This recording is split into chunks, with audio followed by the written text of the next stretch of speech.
welcome to ELOSOFUMARTAKES. This is our 176th take, live from the Alec Bradley Lone Star studio of Euless, Texas. I'm your host, Bear Duplessis, as always, and I'm so proud, so pleased, and so privileged to be with you all tonight.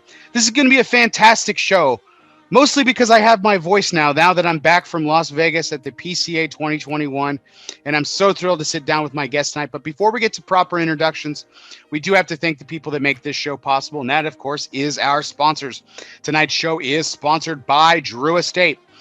This year marks the 25th anniversary of Drew Estate and the rebirth of cigars movement. To celebrate this momentous occasion, this company is inviting you, consumers, retailers, Cigar Media, and everyone alike to its epic blowout birthday bash entitled DE25. DE25 will be held on the 25th of September at South Fork Ranch in Parker, Texas. Yep, that's just a stone's throw away from my house, right here in the DFW metropolitan area. The DE25 celebration will include the unveiling of Drew Estate's newest brands with a first-to-experience approach for consumers and trade partners alike. Buy your tickets today at drewestate.com/DE25. Yes, buy your tickets today, right now. Go to drewestate.com/D25, and I'll see you there on September 25th. Well, welcome, everyone. This is our 176th take, and I am so pleased, so proud, and so privileged to be and welcome in our guest tonight, sponsored by United Cigars. Smoke one today and start living united. Mr. Michael Herklots of Ferio Tego. Michael, how are we doing tonight? What is happening, my friend? You know, I have to tell you, I got two issues here. Number one, I think I liked you without the voice better than with the voice, but that's all right. I blow out your eardrums. I'm sorry. Second thing I have to tell you, when I was on with you just about a year ago, I made the fatal mistake of not dressing for the occasion. From my dining room, I showed up in full-on COVID gear, and you had put on a sports jacket, ready to do this interview. And so I said to myself, well, there is absolutely no way I'm going to repeat that mistake again. And so I got all dressed up. Yes. Bro.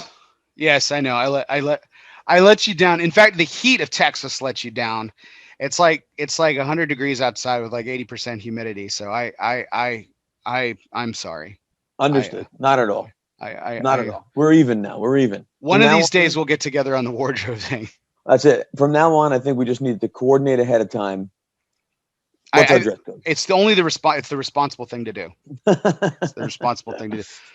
Michael, I'm so pleased that you could join me tonight. Thank you so much. And I heard you even making a sentiment about that on Coop's show when you guested back in I think it was November or December. So about the dressing up too, because that was the first time you had actually worn a tie on that show. Coop, it might actually have been one of the last times I wore a tie too. But yeah, that's right. I did get all dressed up for Coop's. And it was, in fact, the first time I wore a tie. And it felt great. Really, it was nice to, if you think back to when that really was kind of in the throes of craziness. So it was nice to get dressed up and feel like I was returning to some level of normalcy. Feel like normal again. Well, the good thing is that.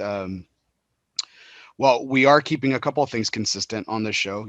I'm smoking again. Unfortunately, you're not able to because it's raining where you're at. But so at least we're keeping some things some things the same. So that's right. Okay. And we're gonna have a great show. And we are gonna have a great show. And I'm excited because we're gonna kick things off with a little surprise, Michael. I've got a little something in store for you. So if you'll just permit me for 1 second, everybody, we're gonna go ahead and we're going to actually welcome somebody else here for just a moment, and he won't be staying long, but we're welcoming in an additional guest tonight for just a moment here. So this ought to be interesting. So without further ado, everybody, welcome in Mr. Oh, of course he's wearing the jacket too. I feel like a schlub. Okay. Mr. Will Cooper of Cigar Coop. How are you, Coop? Hey, Bear, how you doing? Hey, Michael, how you doing? What's going on, Coopster? Hey, what's going on? Bear, let's get right into it, right? Absolutely. We got a surprise in store for you, Michael. All right. So, Michael, there's an expression, you have one job to do and do it. And at the trade show, I did not do my job on something. So we were multitasking, doing a bunch of things. Basically, I forgot to give you something at the trade show, and it was my fault because I messed up. but we wanted to award you. I would have rather have done this in person, but this is the next best thing. We wanted to award you tonight, Michael, the Primetime Award for Person of the Year. That is very, very nice. Right. So, this was an award that was selected not just by me, but Bear Duplessis and Aaron Loomis. We all had equal voting in this thing. Michael, the job you did last year, I think, during a very difficult year for you, probably personally, and the cigar industry, was handled with class and dignity. Namely, you had to bring, at the time, a close to the business of Nat Sherman International. When we voted on this award, we did not know about Ferio Tego. So there was no Ferio Tego when we had the final ballots cast. In fact, when we gave you the award, I think it was a week or two after Ferio Tego. The other thing I think we really want to point out, Michael, is another thing that you did, and I know Bear really took notice of this as well as I did early on. When this whole lockdown started, you were kind of the first person in the industry to really start using virtual technology to connect to people, to start, connecting to your friends. You were doing those Instagram live things. You were the first, and I really think you were the trendsetter with that. I think a lot of people took notice, and a lot of people in the industry started producing content because of that. And if there was a silver lining, I think that was one thing we had last year to do that was very positive as well. With both these things, we want to award you the Person of the Year. That's why I was asking for your address. And I was asking, hey, you're going to be there tomorrow. And unfortunately, you did have to fly out. So I did have to give this to you personally. But we're awarding it to you now. I'll get your address. This will be in the mail when you get back. Awesome. That's really, really cool. Thank you for that. And to everyone who voted. It was, it was, someone said it in the booth. And I said, how were the last 18 months for you? And they said, not ideal. And I thought that was like the perfect summary of the last 18 months. I mean, here we are, we got through it. But the reality was not ideal, really not ideal at all. But, winding down the business was not a fun thing to do, but it was something that was necessary. And I appreciate the words you used. We tried to maintain the same level of dignity and elegance that we grew the business with to wind down the business. And it certainly wasn't just me. It was the whole team who stuck it out right to the end. So I certainly appreciate that recognition. That's awesome. And it's beautiful that there's a rebirth now in process and a whole lot more to look forward to. So, I mean, I think we speak for, I know I speak for Bear and myself. I can speak for a lot of people that we are all very excited. We were thrilled to see you at the trade show. It was a lot of fun. I think we ended our day, Bear, 3 of the 4 days at Michael's station there. Yeah. So it was a great way to kind of end and catch up with friends as well. So, we're excited for the future for you, and congratulations again. Thank you, man. Thank you very much. Really appreciate that. Yep. Yeah, and just to capture on a closing kind of point on that too. Like it was really funny because when we vote for this, like we often talk like in technicalities and stuff because we don't share like we're trying not to share between each other. We don't necessarily want to influence like each other's vote and stuff. And I was trying to talk to Coop about my voting for you without talking about you. And I was just talking in like just vague general, of course, anyone with, a blind person in Detroit could figure out who I was talking about, but it was one of those things where I was like, I just can't imagine being placed in the scenario that this person is placed in and to be doing their job, with such dignity, such class, and excelling at it, and it was unbelievable. It was an unbelievable moment. We were forced to write the final chapters of Nat Sherman International, and without knowing that Ferio Tego would occur, and or maybe more specifically, without knowing that we would be able to carry on the brands, we knew that we had to write those final sentences and then put the final period and close the book. And so there was no way, after all the work and passion that we had put into this, and all those people who came before us for the 90 years, let's say 80 years before I joined, there was we had a tremendous amount of reverence and respect for the work that had already been done. And so it really was a pretty awesome responsibility to make sure that we did it exactly the way that we had grown the business all those years before. And so I'm certainly glad that came across, because it was something that we all paid a lot of attention to, and we felt very strongly about making sure that we did it the right way. So yeah, not ideal, not fun. Although, to be honest, we ended up having a lot of fun, because it's not like the business was bad. It's not like the products were bad. It's not like sales were bad. It was all great. But we found ourselves just the consequence of a larger business decision, and we just had to continue to do the work we did, and we did. Yeah, it was for what we knew it to be in the moment, it was a beautiful goodbye to a wonderful tradition, and wonderful tradition and a wonderful legacy, and here we are just a few months later, and we get to see that legacy continue. And I mean, we're all thrilled for it. We're all thrilled for it, Michael, and we're excited. We're on pins and needles. So are we, and we're gonna do this very thoughtfully and very methodically, step by step. We're not going to make short-term mistakes. We're going to do it the right way, and we're going to grow, and it's going to be beautiful. Nice. Well, congratulations once again on being named Person of the Year. And Coop thought this would be a great idea, and I couldn't have agreed more. That's awesome. So I really appreciate that recognition. Very welcome. Yeah. So, and like I said, the timing was good. I said, "Oh, you got Michael on Sunday," and we were trying to figure a way whether to do a photo. And then Bear said, "Hey, why don't you come on?" So I came on. This is Bear's show, so I do not want to steal his thunder tonight for sure. I know you guys are gonna have a fantastic show, and I'm really looking forward to it. Awesome. We'll do it. Always good to see you, my friend. Michael, thank you so much. Congratulations again. Bear, thank you as well for giving me a little slot here to do this. I do appreciate it as well. So I know you're going to be having a lot of great content tonight, and I look forward to seeing it.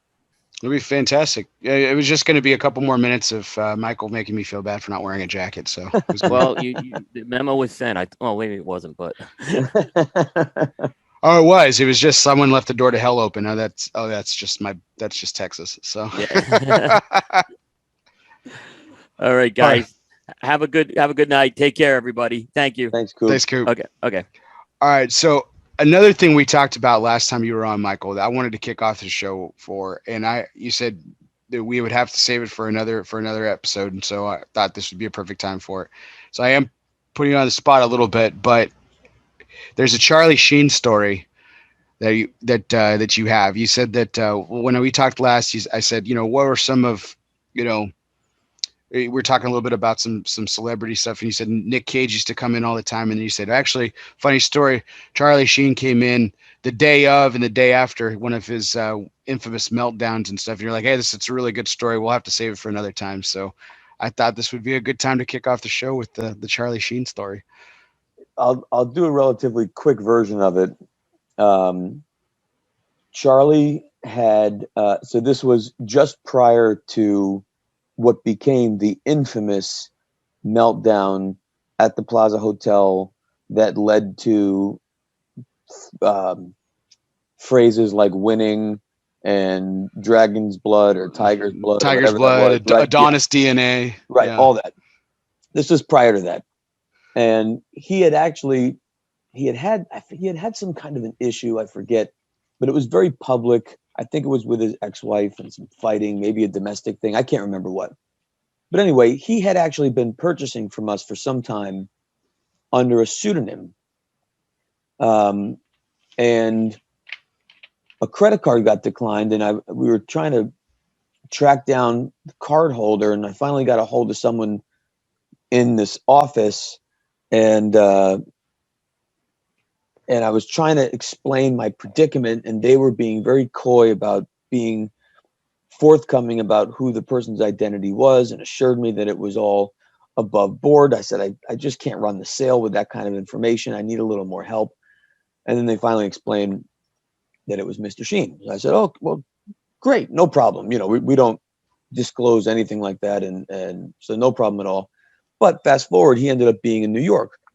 And so he came by the store and couldn't have been cooler, and was hanging out. And, you know, a few people came up to him and said hello, and he was so gracious. And so I said to him the end of that day, and he had purchased, you know, some pretty nice stuff. And at the end of the day, I said to him, hey, we don't normally like leak this kind of stuff to tabloids or to media. You know, we don't talk about our customers. I said, but I know there's been a lot of negative press. Would it be helpful for you if we pitched this, like leaked it, you know, said that you were here taking photos, you know, great guy. And he's like, oh man, that would be a huge help. So I said, no problem. Let me get on it. I had his number. So I said, I'll shoot you a text later tonight, and I'll let you know if you can expect something, but I would imagine we're going to get some pretty decent play out of it. So I reached out to like TMZ and Page Six and a handful of other places, and they were all kind of rooting for him too. So they were like, this is great. We'll put it in. It's going to be perfect. So I texted him that night, and I was like, good to go. Page Six and TMZ are confirmed, and we're waiting on, I think, the Daily News or something else. And he's like, oh, that's great. Awesome. You know, thank you so much. I'll see you tomorrow. I said, great. I'll see you tomorrow.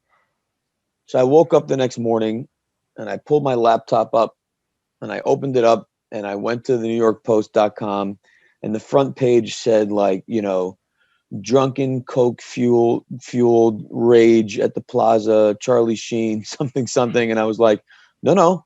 Wait. No. That's not the story. Hold on. And I'm like looking through all of this, and obviously things had deteriorated a bit since he had left my store that evening. And so anyway, we had shipped him some product, and it was going to arrive at his house the next day. And we got an alert that there was no one there to receive it. And so I texted him, and I was like, look, sounds like you had a long night. You know, I just got a notice that the package was not able to be received. So I just wanted some guidance from you. I don't know if you're still in town. If you need a place to hide out, you know, feel free to come by. We'll stick you in the back somewhere if you just want to chill, like whatever. Just let me know what to do. I hope you're all right. He texted me back like 3 minutes later. He's like, hey, bro, sorry, just got back to LA and was in the shower. Just tell him to try again tomorrow. And so I wrote back, okay, cool, ... So ... What else is new? and he just texted me back, classic. And that's the last time I heard from him. That was it. Phone. That's the last text message from Charlie Sheen. That was the end. And then it all went, you know, off the cliff with the Adonis tiger's blood and everything. But he really was the coolest guy. He was really, really fun. Yeah, I hear he's got some like amazing collection of like, you know, DuPont lighters and watches and things like that. Yeah, he's actually quite public about that. And so he was a big DuPont buyer for us. In fact, that's actually, it wasn't the last time I talked to him, because a week later he sent me a picture of a lighter that he had bought from us, and it was a very special lighter.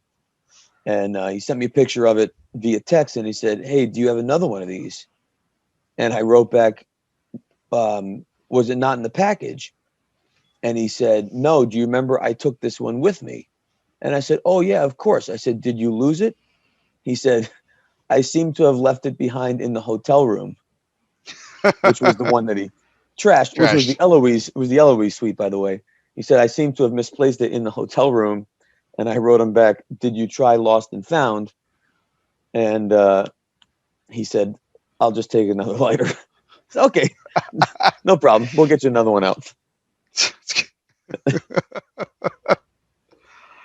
Oh man, I remember your James Gandolfini story too about like you shared a cigar, but quite literally shared a cigar with him, Literally. and and you know this world is so this world in particular, premium cigars is so small and everything, and it's there's thousands of stories like that that have that probably just as funny and just as entertaining and interesting with people that nobody knows, but the fact that everybody knows the saga of Charlie Sheen and you're a cog in that wheel just by happenstance is Wild. comical. Yeah, it's Absolutely crazy. wild. It's crazy. Well, Michael, I really appreciate you giving the Reader's Digest version of that. The text message thing's pretty epic, though.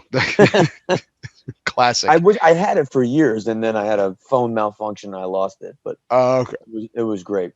Yeah, I was gonna say next time I saw you, I wanted you to pull it up so I could see. I had the whole thread for years. Oh man, that's comical. That's fantastic. Well, Michael, let's go ahead and get into tonight's major point. And as always, the major point is always brought to you by Barracoa Cigars Company. The Voyage is launched. It's been relaunched.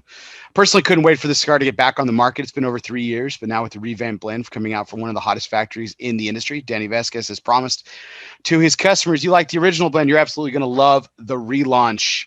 It all started back in April, and the journey continues. Stay tuned for more details on how you can enjoy the Voyage. And remember, never settle. Barracoa Cigar Company.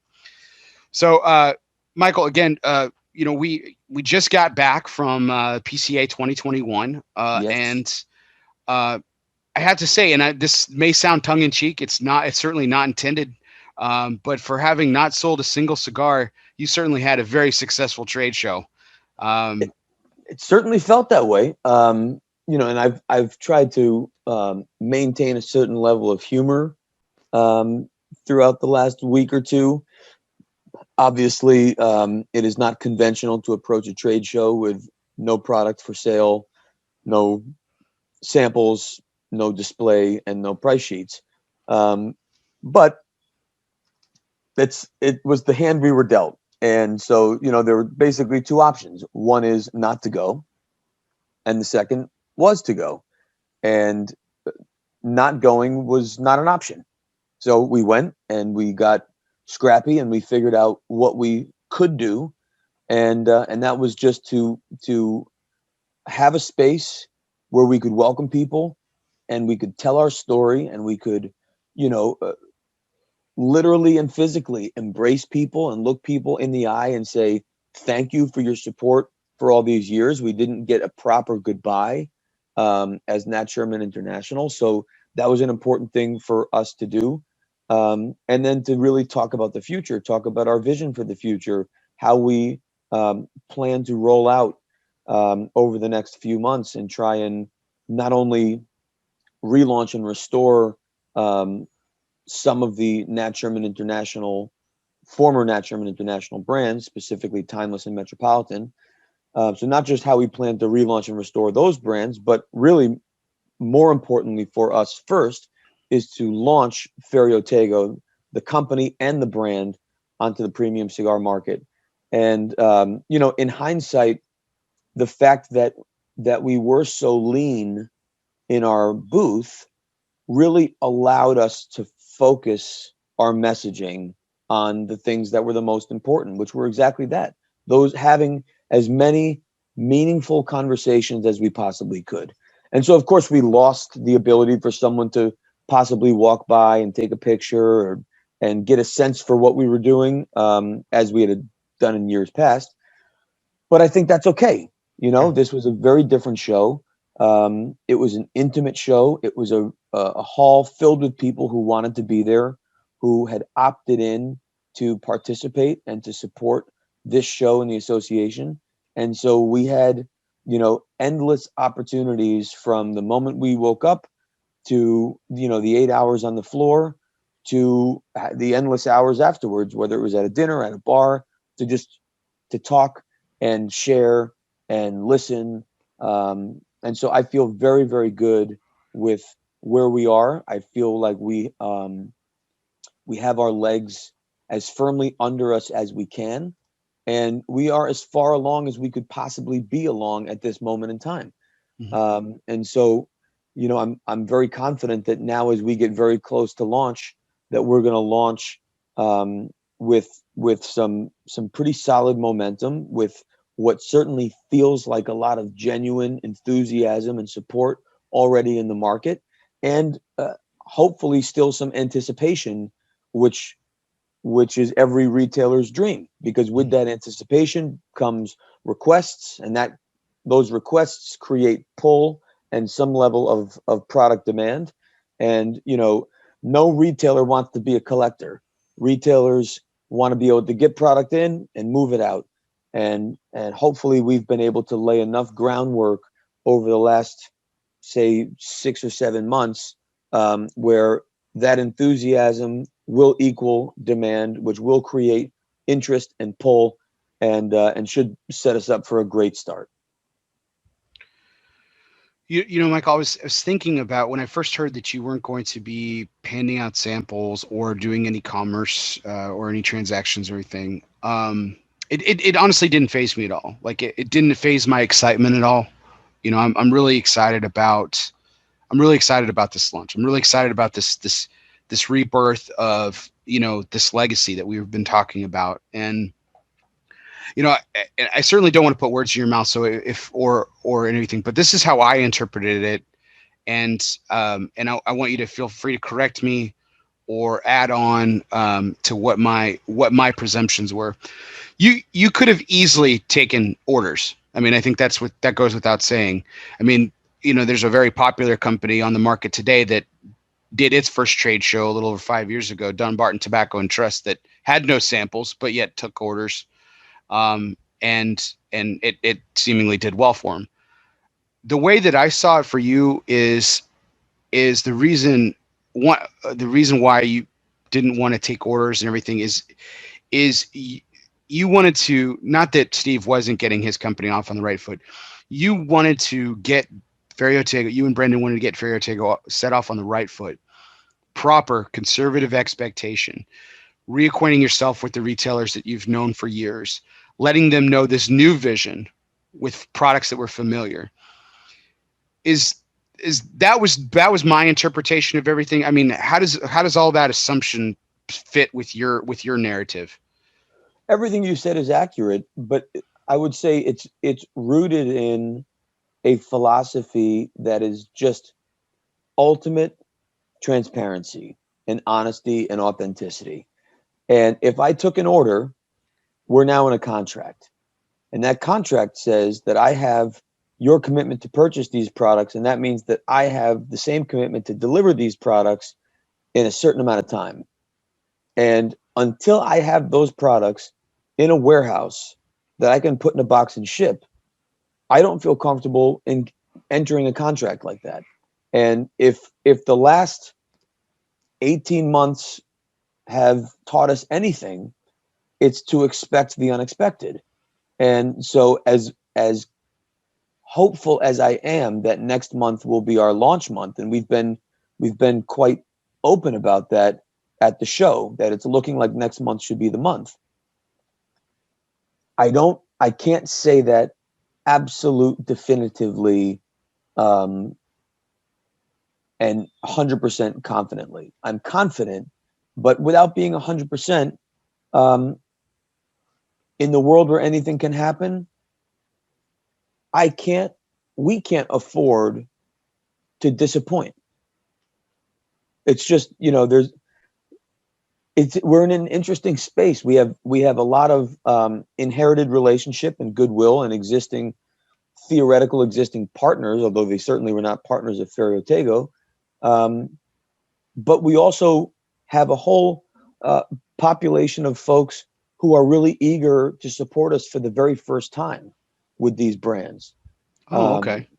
And so when I look at those two groups, the idea of starting with a disappointment is just something that we're not willing to do. So we would much rather be very open and very transparent and communicate as clearly as possible that it is coming soon. The products are great. They are everything that they should be. And as soon as we can deliver them, we will deliver them. And trust me, you will know when we can. But until we know definitively that that product is on deck and ready to ship, I don't want to ask anyone to start thinking about engaging in a contract or a commitment that we could potentially have to delay. I just don't think it's fair. No, and I certainly applaud it. It was an interesting approach, considering your launch date is very much on the imminent horizon. I really applaud that decision. I think it sets again, it kind of sets off the right expectations.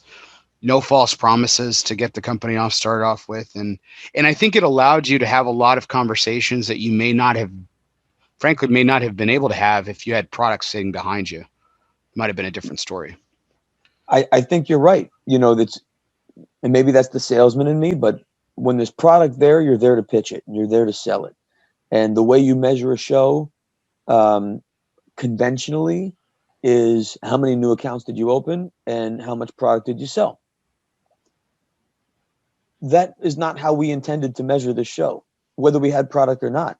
I mean, this was really about, is there interest? Is there enthusiasm? Is there clarity and understanding about what we're trying to do? And if there's not, how do we bring people up to speed to really get people caught up? Because, there's been a lot of updates and a lot of changes in a relatively short amount of time. And as much as I would love to think that everyone is caught up and everyone's heard of Ferio Tego, we had a few people walk up not even realizing that Nat Sherman International had closed. Oh, wow. So, okay. I think there really was a lot of storytelling and a lot of catching up that had to be done. And I feel very good that we achieved that. And so now when it's time to start talking about product and when it's launching and what's available and all of the important details surrounding the product, there hopefully will not have to be any more or many more of the catch-up stories, but rather when we start talking about product, it is fully forward-looking, forward-moving. Michael, I think it's fair to say, at least from everything that I was hearing from retailers and attendees alike, was overwhelmingly positive. And I catch that from the vibe from you, talking to Brendan briefly. It seemed like that was the case. Were there any challenging conversations that you were forced to have that maybe were expected, maybe weren't unexpected? And how did those play out, do you feel? I think every conversation was challenging, to be honest, because it was catered to the person. So, each conversation really had to be, we had to dig deep back into a mental memory bank. It's not like we could pull up data and sales reports and know exactly what we did with what account previously. So there was, frankly, a lot of catching up on our side to do also. I mean, we were very fortunate at Nat Sherman International to have, an incredible team of people and great support and salespeople who manage those relationships like they were owners. And so there was a bit of catching up for us to do too. And I hope that doesn't sound negative, that all the conversations were challenging, because they were wonderful. Mm-hmm. But each conversation, I think, had a unique challenge. But what was always, I think one of my favorites was with Dave Garofalo, who I love dearly, who I think sponsored your opening here. And he came over with Ed and we kind of walked through, and I was walking through with Ed, really just sort of high level what the plan was. And Ed walked over to Dave and Dave said, "So what are we doing here?" And Ed said to Dave, "They don't have anything." And he's like, "Okay, then we're done." And left. And I was like, all right, there we go, check, no problem. And I felt, those are awkward moments, because you wish there was a better call to action. I certainly did. As someone who has sold things his entire career, it's very difficult to end a conversation without a sale. Without asking for something. Yeah. Right. So they were all challenging and they were all unique, but they were all great because each one of those conversations I concluded with a sense of there's an opportunity here. And whether it's an opportunity when the product launches, whether it's an opportunity next year, with every conversation, it was at least an opportunity for consideration. And that's all I can ask for. And if somebody considers us and says it's not the right time or they're not the right fit, that's a total win for us. What's not a win is if we're not in consideration. But we were. And so as long as we're in consideration and people think about us, whatever ultimate business decision they make, well, that's the right decision for them and their business in that particular moment. And I have absolutely no insight or opinion into how they come to that final decision. But I did leave every conversation confident that we were in consideration. And so that was a really a great way to end every day. So more specifically, Michael, this is I don't want to go too back far down the rabbit hole of negativity here, but I have to imagine you probably engaged with conversations with people who, back when the whole, Altria comments thing hit the fan, you guys lost some business. I'm sure. I know you were able to gain a lot of that back up until the doors closed on that Sherman and everything. But were you able to have any conversations with someone who said, "Hey, Michael, I've always, something along the lines of, I've always been a supporter of yours. Now that you and Brendan are starting this, I'm on board, 100%." A lot of those conversations I had prior to the show, and so there were, let's make sure that the facts are accurately reflected. When the Altria comments to the ANPRM FDA guidance were taken out of context and reported, yes, and were reported falsely, that headline drew a high level of emotion. And I have absolutely no ill will or hold any grievance towards anyone that reacted to that headline. And there were definitely some highly emotionally charged responses. But to your point, we got that business back, most of that business back very quickly, and we ended that year up. So so I don't look back at that period negatively at all. It was a great opportunity. And a lot of the folks who did knee jerk, eventually, after reading other opinions, were able to draw different conclusions, and in fact realize that those comments were incredibly favorable to the premium cigar industry. And in fact, if you look at where the majority of the premium cigar industry is today, in their opinion on regulation, they're pretty close to what we wrote in our comments. So it's interesting to see how all of that has evolved. Nevertheless, it doesn't change the moment in time. And again, I don't have any ill will towards the way those things kind of transpired. What has been really special to me since Ferio Tego released, since we announced that we formed, and then with that same announcement that we were also able to acquire the brands formerly owned by Nat Sherman International, the groundswell of enthusiasm and support was quite universal, and that included people who I know for a fact were, for lack of a better word, anti Nat Sherman International as a result of those comments. I've seen and heard from people leading up to the show, but really immediately following our announcement, of folks saying, we're in, we're going to give this a shot. We're going to support these guys. It's back to where it belongs. It's a small family business. And, we believe in this, and we're going to give it a shot. So I feel great that a lot of that work had actually been done prior. We did spend some time kind of reiterating some of that and reassuring people.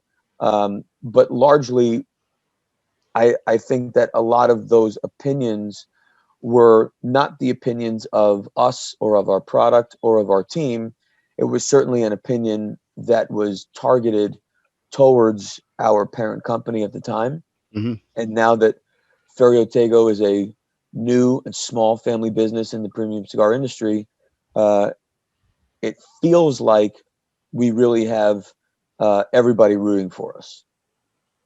Yeah, I have to imagine that was, if I was one of those people that knee-jerk reaction that time, that I would, for lack of a better term, knee-jerk reaction the other way. Because I would be thrilled. I mean, I was personally thrilled in general. Wasn't one of these people necessarily back then, but I have to imagine it was just. Well, the other thing there is even in the time when people said, look, we're just not going to continue doing business. And there weren't that many, but after we had real long conversations and I couldn't get, a handful to change their mind, even in those conversations, they said, look, this has nothing to do with you. This I has have to nothing to imagine. do with you. Mm-hmm. And so even then, when again, a handful of customers stopped doing business, I didn't take it personally. That was a business decision. Mm-hmm. And no problem. Everyone's entitled to make their own decisions for their own businesses. So, that we were still friends. I'd still see them at conventions and trade shows and at the bar after a show, and we'd talk and talk about families and business. And I think we still had a very high level of admiration and respect for one another in any number of those scenarios. But the good news is 2021 is here, 2022 is close, and we're going into the future of Ferio Tego, and that's a clean slate with nothing but open road and optimism. So, Michael, when I actually had the opportunity to interview at the show just a few days ago, I'm going to throw myself on the idiotic sword here. I referred to the launch of Ferio Tego, and I said when, and I used this term, and you were quick to correct me. I said when can we expect to see Nat Sherman back on the shelves again? And he said, well, Nat Sherman won't be back on the shelves, but the brands and Ferio Tego will be back on the shelves, and we already talked about when your anticipated launch date is.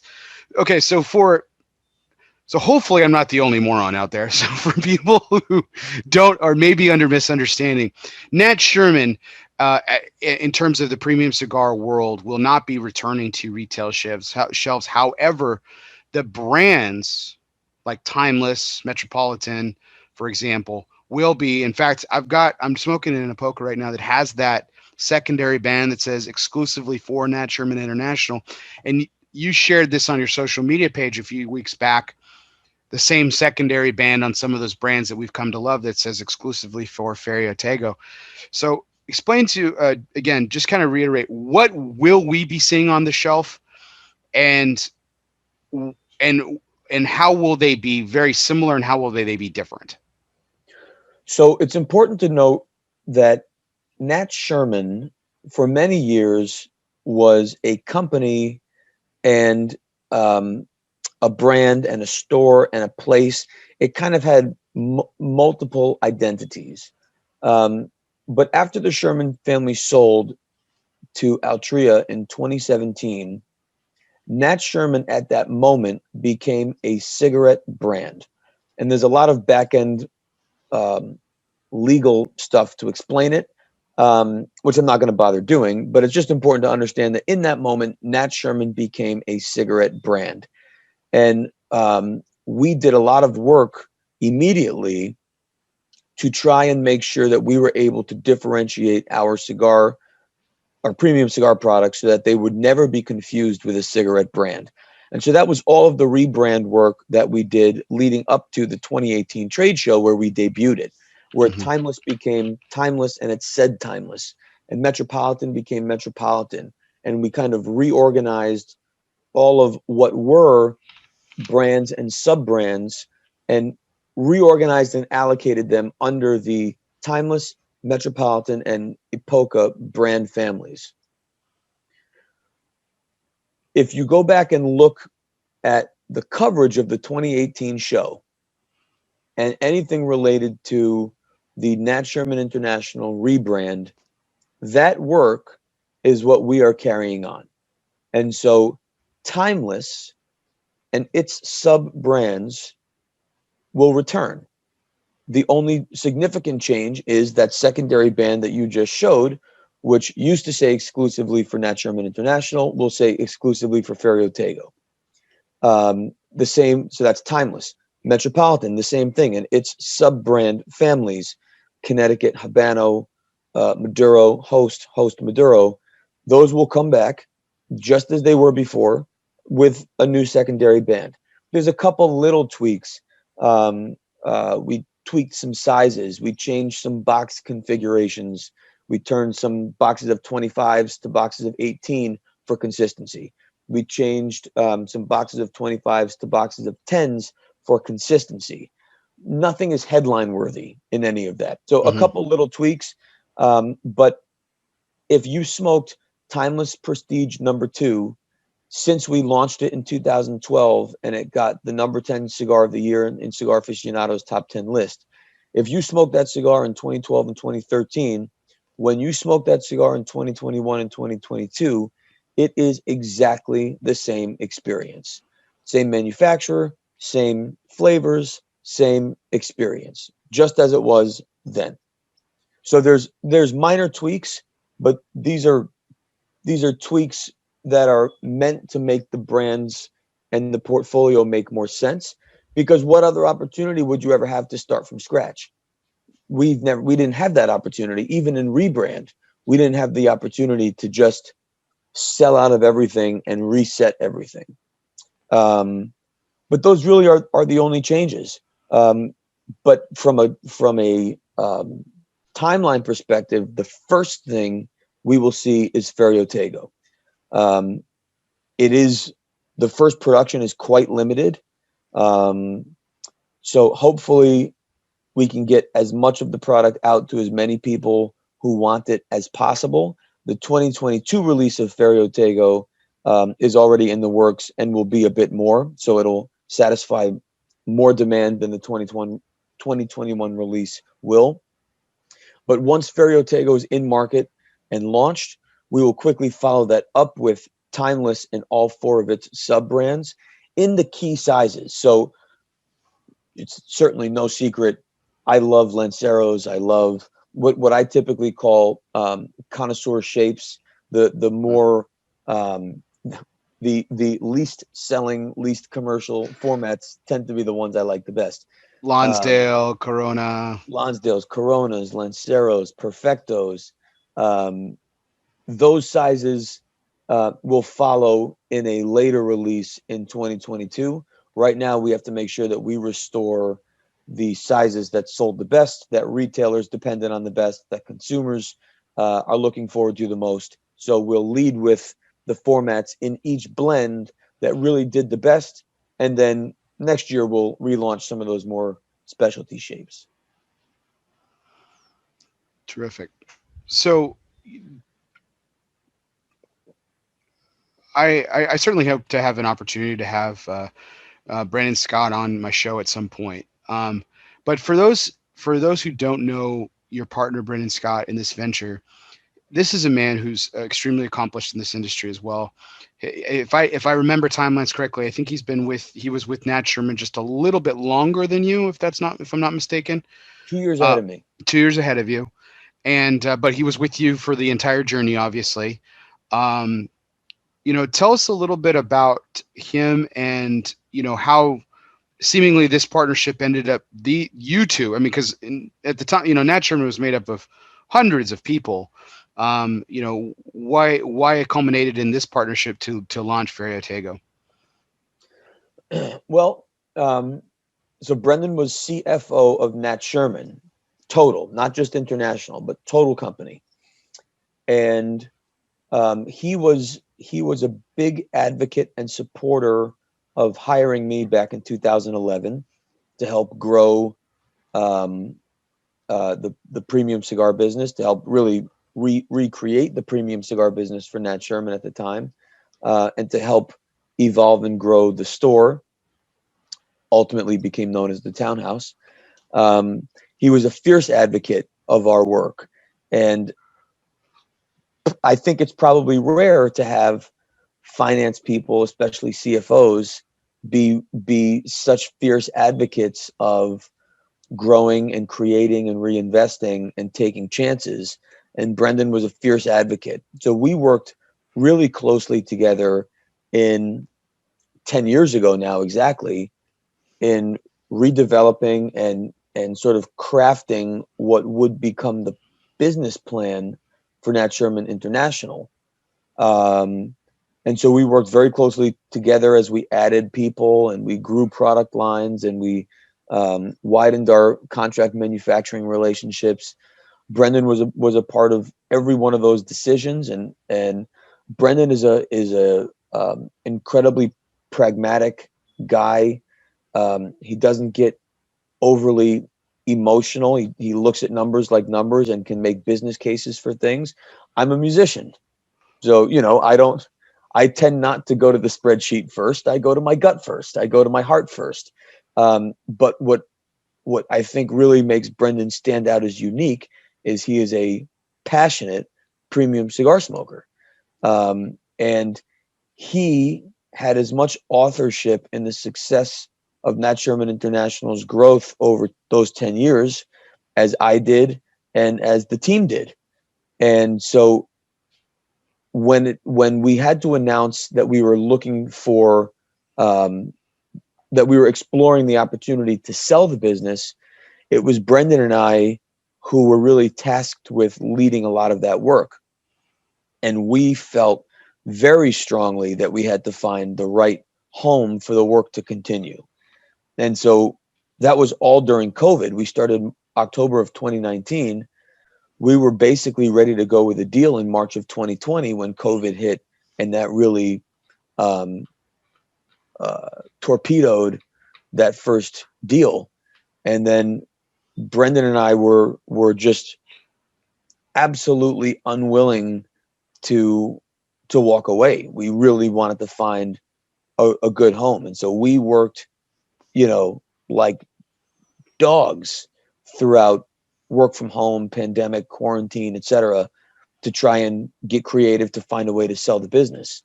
And when we failed to do that, which was almost literally this time last year, that was an incredibly emotional time for us both, because we felt very good that we had turned over every stone. And we were very grateful that Altria continued to give us time. When we would go back and say, we're not ready to call it yet, there's a couple more things we want to try, they'd say, go ahead. And we would do it. Inevitably, we weren't successful. So then we spent the next 5 months winding down everything that we had built, which sucked. It was just, it was just awful. And so we would find ourselves, by then, we were able to get into the office, really only maybe 2 or 3 of us at a time. But we would get in, we would distance, we'd be on opposite ends of this conference room table, smoking cigars, taking turns going into the kitchenette to get a coffee or get lunch, and really winding all this work down and ending every night, with a sip of scotch saying, this sucks. This just sucks. And, at one point we just said, maybe we should take a stab at seeing if they would consider selling the brands, even though it was very clear that selling the brands was not in consideration as part of the transaction. And so we basically wrote a plea, and we reached out, and I said, look, I'm in if you're in. And he said, I'm in if you're in. And we sent the plea for consideration to buy the brands, and they came back and said, absolutely, we'll consider it. This is a great ending. It's a much better ending to the story than the one we were in the process of writing. And Altria felt very strongly about working with us to see if we could do a deal. And so it just made sense and it fit. And Brendan and I share reverence for the history and the story of these brands, and we share a lot of blood, sweat, and tears with the team that helped build these brands over 10 years. Then we also shared the work to try and sell it. Then we also shared the work to then close it. But what we don't share is skill set. You know, Brendan is a finance guy. Brendan understands how the real inner workings, back end of economics work in a way that, as much as I've learned by doing over the years, I don't have what he has. And he doesn't have what I have. He doesn't know how to make cigars. He doesn't know how to taste tobaccos and work with contract manufacturers on blend creation or blend maintenance, on doing events and doing education. And so it really is a very perfect yin and yang. And where that sort of little curvy line is blurred is our shared passion for the industry, our shared passion for the product, and our shared experiences over the last 10 years. So it has been just great. There hasn't been a moment of conflict.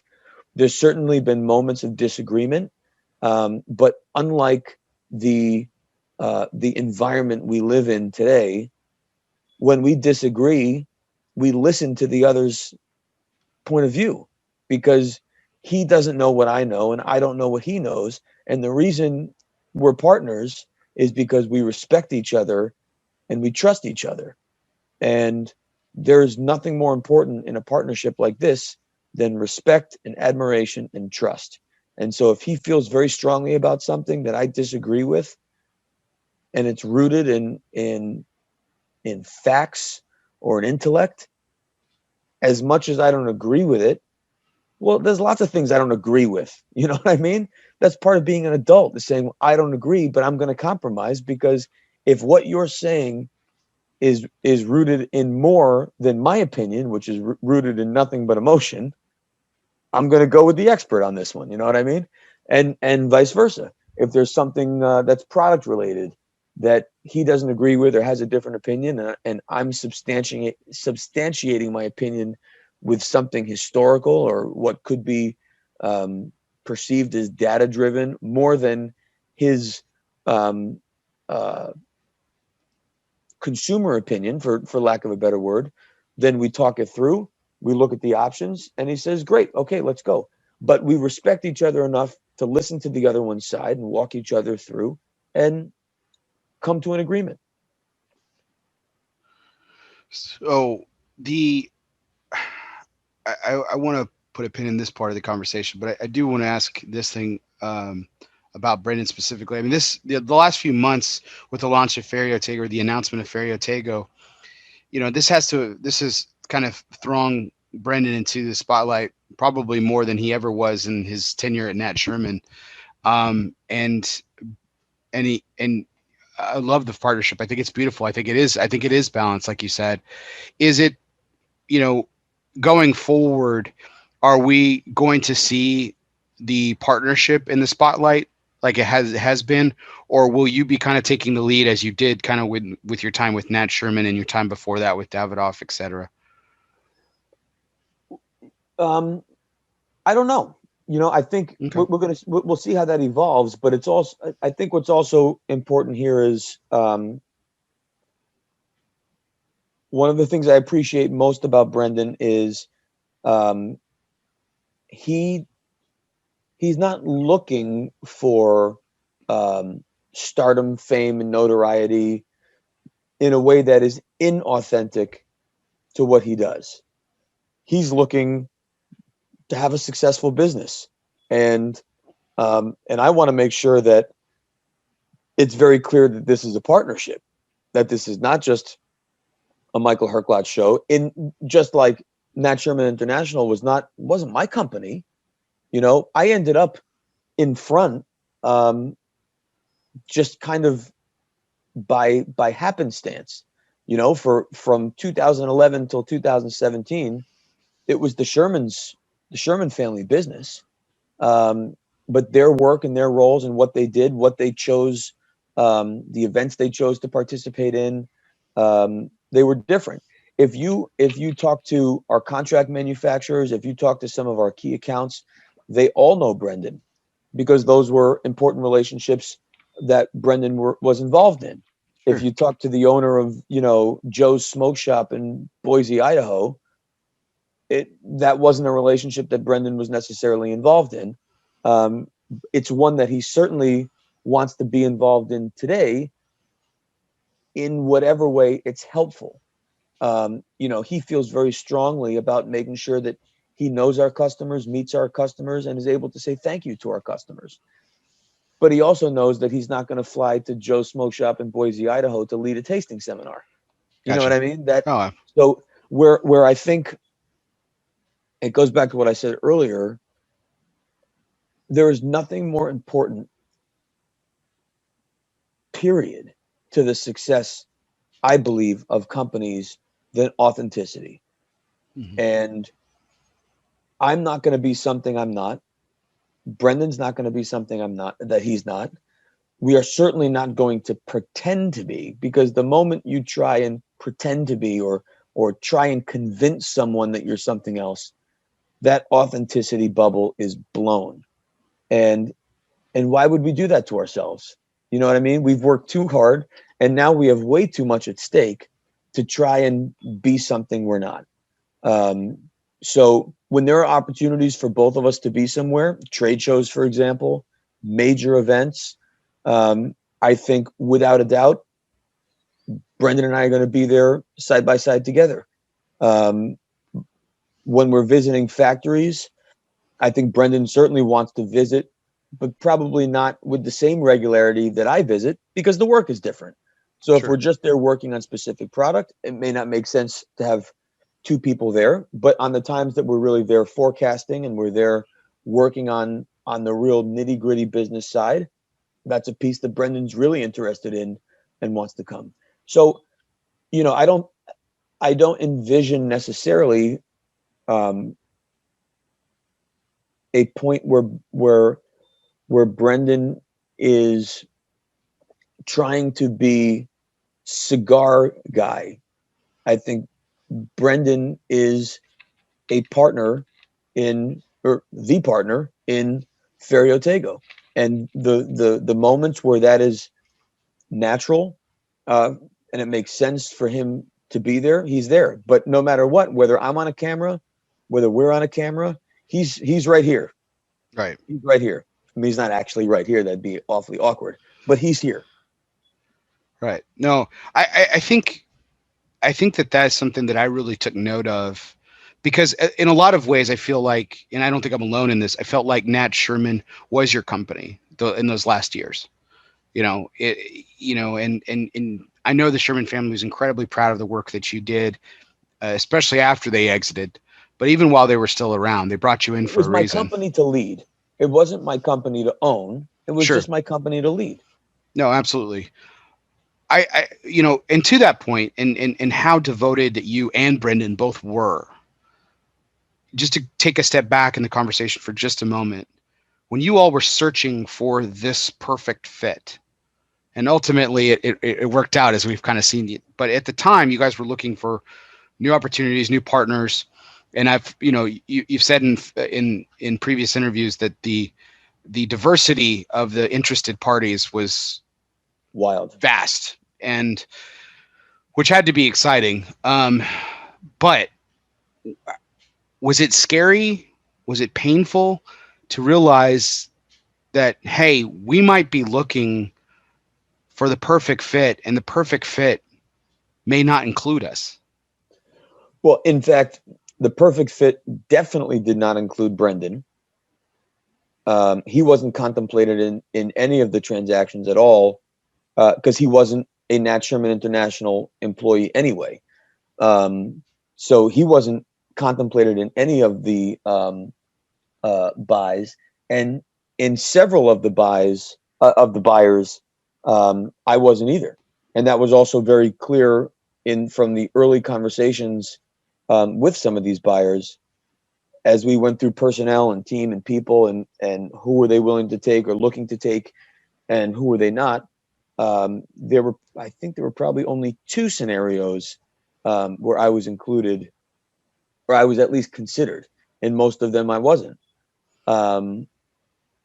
It wasn't scary. It was humbling, right? I mean, you work really hard thinking this can't live without me, and guess what? Can. Absolutely, it can, right? That's humbling, but that wasn't the issue. The issue was we want to deliver this. We want to deliver it healthy. We want the best outcome for the most people. And Brendan's an incredibly talented CFO. He wasn't worried about finding something else to do. I feel pretty good about my career and feel like I would have been able to land on my feet. And we both had the benefit, as did the rest of the company, of knowing that we would have a soft landing with a severance for anyone that ultimately didn't get placed with a new buyer. So it wasn't scary. We weren't angry about it. We were so focused on the work that, it was, what was exciting was just being part of something so big. I mean, when, just from a plain life experience, career experience, the fact that we got to experience hands-on being part of a major acquisition and to work on this very strategic corporate transition plan, that's some pretty cool work. Just as a professional, that's some pretty cool work, integration work. And then to work on a spinoff and another transaction, again, it was just really cool work to do something I've never done. Probably I'm not qualified to do. Brendan's qualified to do that kind of stuff. I wasn't. That was thrilling. Speaking as a fan of yours, Michael, I was terrified. And that may sound pretty extreme, but I was terrified of the premium cigar industry existing without you in it. Knew you had options. In fact, I mean, there was a small, pool among some of us, like, hey, inside the industry, outside the industry. If it's outside the industry, what it was, and I had like this running list of things that I was like, this is where he could probably land or would probably go, and ultimately be even potentially even more successful than you were in the premium cigar industry. From at least from a financial standpoint, the oldest living joke in the industry, like, hey, if you want to if you want to make $1 million in this industry, start with 2, right? So, then we are not off on the right foot. But that being said, I mean, the happy ending that it's been thus far is thrilling for me personally, and I know for a lot of people, like those great conversations you had. So fast forward back to this year's trade show. I was privileged to be invited and to attend a small little reception that you put on for some of your support network, if I'm characterizing it aptly. And when I say I am talking about you and Brendan, specifically the partnership. We talked about the diverse group of buyers that was lining up as potential suitors for Nat Sherman International. But I mean, if you want to talk about a diverse group of people in this room, it's pretty impressive. I got sat in the corner and I looked around and I knew a lot of people and I didn't know some. And I mean, there were social media influencers, there were fellow brand owners, there were manufacturers, there were retailers, there were media. This room was as diverse as you could get in the premium cigar industry. And it was pretty impressive assembly of people, and they were all there in continued support of you. I mean, that had to be, if not the highlight, that had to be a big highlight for you at this, you all, for this, at this past trade show. Yeah, it was a great night. It was a very challenging night to put together a list because we were quite limited. We were limited on the size of the room. We were limited in our time. We were limited in our budget. And so that was quite tricky. But it was just a room of folks who had, everyone in the room had done something extra. And that's not to take anything away from all of our historical retail partners and friends and advocates and relationships. I mean, I could have filled that room every night for a month and probably still left people out of the people we feel like we owe gratitude to. But we don't have that budget yet. So we wanted to just have a gathering of folks who really did something extra. And it was a great night, and it was authentic to us. It was in the very room where 10 years prior we had showed up at a trade show with no product to sell, with no samples, with no price lists. All we had was a vision. And here we were 10 years later doing exactly the same thing in exactly the same room and with some of the same people. It was a great night, and we did it. I mean, specifically that room, it was at Emeril's Delmonico's. I've known Emeril for years and years, and he has been a great supporter and a friend of mine. And we worked together when I was at Davidoff. Then he was very supportive when I was at Matt Sherman, and he has remained, a great cheerleader, if nothing else, in the background as all this was happening. And when I reached out to him and his team that we were coming to Las Vegas again for our trade show, this time as Ferio Tego, his immediate response was, "What can we do?" And I said, "Well, we can start with a venue." And he was like, "Done. What else can we do?" And so they were incredibly helpful and gracious and hospitable. And we selected some incredible wines. That sommelier Dylan is one of the most talented somms I've ever met. And he picked out some incredible wines. He reached out to some of his wine friends and partners and explained what we were doing. And they were gracious enough to help support us get started. So it was amazing, man. It was great. It was just great, especially in that smaller room, to be a little bit more open, say a little more than maybe I said in the booth to folks, and to just party, Mm-hmm. I mean, if we, under any other circumstances, if it wasn't a pandemic and we were forced to close, we would have had a serious farewell tour. I mean, we would have gone bonkers, but we couldn't do it. We didn't get to say goodbye the way I think a lot of us would have liked to have said goodbye. And the fact that now we could sort of say hello, really, put that to bed and really get together looking forward about what's to come, was a wonderful evening. No, it really was, Michael. And I think, like you've always, to me, you've always come across as very candid, even when you couldn't necessarily be as candid as you wanted to be. I've always been as candid as I can be, which is not always as much as I want to be, but that's gone now. Yeah. Well, I mean, yeah, I was making a comment once. I was like, "Oh, the handcuffs are off now." I forgot who I said it to, but it was because that night, and it was about as, and please don't mistake me. This is intended as a compliment. This was about as raw as I've ever seen you, and it was pure. It was very emotional. It was emotional for me. I'm an emotional guy, so it's easy. It's easier to hit these heartstrings here. It just is. But that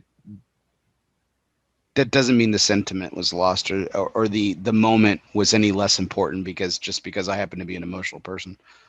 So, it was a beautiful moment. And like I said, I was privileged to be there, and thank you for the opportunity. Yeah, I'm glad you guys were there. And how about the chicken and waffles? I mean, can we talk about that? I was going to say, Was that outrageous? that was probably one of the best appetizers I've ever had in my life, and it was like so simple too. So we did, not last year, but the year before, we did a handful of cocktail parties there back to back. And over the years, anytime we're in Vegas, we do an event at Delmonico's. And as we grew that Sherman's business, we did a lot more parties. But there has never been a party at Delmonico's where we didn't get the chicken and waffle appetizer. It is mind blowing. It was really, really good. I mean, I was also starving, but it was fantastic. It was fantastic. The wine was incredible too. I mean, like you said, Dylan did an incredible job with that, with that list of wines that he had put together. Man, they were insane. So, but I think that's a perfect segue into what I call our fun segments for the evening. So let's go ahead and get this started with our One Must Go segment. So our One Must Go is always brought to you by United Cigars, featuring La Giana Havana and distributors of Jose Dominguez, Bandolero, Garofalo, and the highly acclaimed Atabey and Byron lines. So smoke one today and start living united. So Michael, I can't remember if you participated in One Must Go on my show previously. I know you've done it on Coop's show, but the idea is I give you three things and one's got to get the boot, essentially.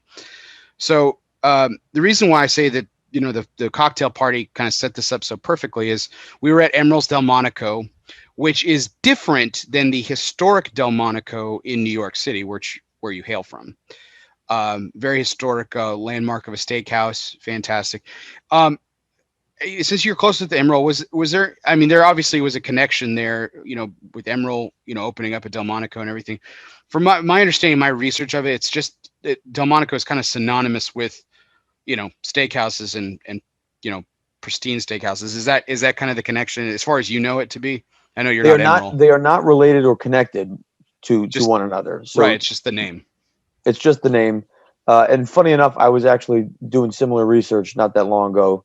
Because I was thinking of the one in New York, and I knew they weren't related, and I tried to go down the rabbit hole. I didn't get very far, but they're not related. So, so this actually has to do with historic steakhouses in New York. So I'm going to give you three historic steakhouses. I know there's more than three, but in New York, and I'm interested to get your opinion on which one would get the boot. So the first choice, of course, is the original Delmonico's, which is actually almost over 100 years old. It's historic, it's iconic, it's been there forever. The second one, another one, which is Peter Luger's Steakhouse. And one of my personal favorite, although I've never been to New York, I'm just fascinated with the decorations that they've chosen, namely the pipes, which would be Keen's Steakhouse. So if anyone's heard about Keen's, the walls are adorned with these pipes, and these pipes actually belong to members of the steakhouse. I mean, there's some pretty infamous people that actually own a pipe, and back in the days when you could smoke, that they would retrieve your pipe, you would light it up, and you know, you would light up your pipe and smoke it and then give it back, and they would hang it back up again. And pretty cool concept. Unfortunately, you probably can't smoke anymore in there, but still pretty awesome. So first question first, Michael, have you been to all three of these locations? I did this sight unseen without asking ahead of time, but that's the whole point. Yes. Okay. Yeah. So one has to go. So out of those three iconic historic steakhouses in New York, Keen's, Peter Luger's, and Delmonico's, which one gets the boot? So first, restaurants in New York City, I've had a horrible 18 months. And the last thing I would want to see is a restaurant go out of business, because it's been brutal. So let's pretend COVID didn't happen. Let's pretend everything's booming. This is totally hypothetical. And I love and respect all three of these restaurants in the industry. Delmonico's is out. In New York. Delmonico's New York is out. I would keep Keen's, and I would keep Peter Luger's, because Delmonico's is all the way downtown Wall Street, and I don't go to Wall Street. Keen's is in Midtown. I love Midtown. I spend a lot of time in Midtown, and I really need a great steakhouse in Midtown. So Keen's stays. And then Peter Luger's is in Brooklyn. And it's important that you have really iconic restaurants on the other side of the bridge. And I think the other side of the bridge always gets hurt because everyone's just, jumping up and down about Manhattan. Mm-hmm. But I lived in Queens for almost 20 years. I happen to love that side of the bridge more than the Manhattan side of the bridge. And so there's got to be something on that side of the bridge. So Luger stays. Interesting. What's so if I was going to Peter Luger's, what's the thing I have to get off the menu? Other than steak. Is there something other than steak that I have to get? I don't know, because you're not allowed to get a menu. I mean, this is one of those like crusty old places that it's like the soup Nazi from Seinfeld. You're afraid to offend the waiter. And it's not a fancy place. That's so the you other just thing. say, I know that's what I've seen from like photos and stuff. Yeah. It's it's like one step above picnic tables. They dump a bucket of water on the table, wipe it down, and in you go. So I've never actually seen a menu ever. It's like Frankie and Johnny's too. Like it's this hole in the wall place, like next to a dry cleaner or something. Yeah. Although now on the other side of that is a Davidoff cigar lounge. So you can have a cigar afterwards. Oh, nice. It's owned by Boris Grossman, the guy from Matador, and very, very beautiful place. Anyway, so I've only ever had, if I recall, a bone-in rib or a porterhouse. I think are the only. Just depends on how many people are there. And I'm pretty sure it was cream spinach, garlic mash, and then I'm pretty sure we drank wine, although most people drank beer. And you can only pay with cash or a Peter Luger credit card. Fantastic. That's fun. Unique place. Really, really awesome. Yeah, I definitely want to go to Keen's at some, like that's going to be probably first for me on the list. Just because of the whole pipes thing and stuff, I would totally dig that. So your good friend and my friend as well, Andrew Brandon, has been watching this whole time, giving me shit as I wax poetic about your kind words all throughout the trade show and everything. But he said that I created a great faux pas. I didn't even mention your favorite steakhouse. So what is Michael Herklots' favorite steakhouse in New York? Well, it was my favorite steakhouse, which was Rothman Steakhouse. They closed, but part of the reason it was my favorite steakhouse is it was close to Davidoff at the time, and I knew the people. And let's face it, when you know the people and the food is good, the place is the best there is. Mm-hmm. But interestingly enough, the former GM of Rothman's became my first GM at Nat Sherman. I was going to say he went to work for you at Nat Sherman. Yeah, I remember hearing that. But Rothman's was it was a magical place. Really, there will never be another restaurant like that for me ever. It was time and place and people, and it was amazing. I have to imagine that having a steak and at any fine, and I'm sure there's hundreds at any fine New York steakhouse, a steak probably tastes better in New York than it does anywhere else. And I'm from Texas, the home of beef, so I think that's also though like the best cigar you ever had was on the beach on your honeymoon in Cancun. Right. Like it's the same comparison. Are you sure? Or is it, everything else? The moment. And that's also, by the way, a lot of people's worst cigar they ever had was at a bachelor party on a beach in Cancun or something similar. Right. Right. You need the whole equation in order to understand what the final answer is.